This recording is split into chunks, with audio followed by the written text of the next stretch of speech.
तर पब्लिक आज मी पाहणार आहे, की शेतातलं गवत विकून आपण किती पैसे कमवू शकतो.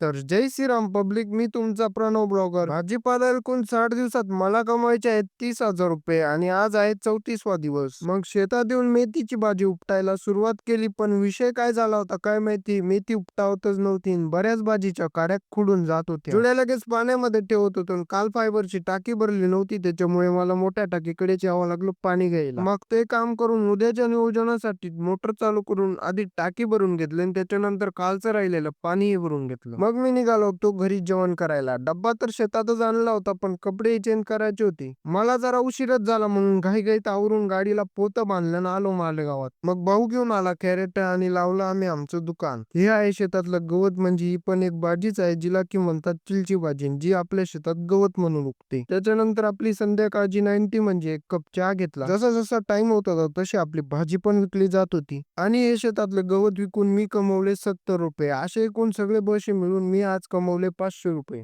पब्लिक, सांगायचं फक्त एवढंच आहे, की तुम्हाला फक्त विकता आलं पाहिजे, तुम्ही काही विकू शकता. आता तुम्ही घ्या मला पटकन फॉलो करून असेच ब्लॉग पाहण्यासाठी. भेटू उद्याच्या ब्लॉग मध्ये, तोपर्यंत आधीचे ब्लॉग पहा.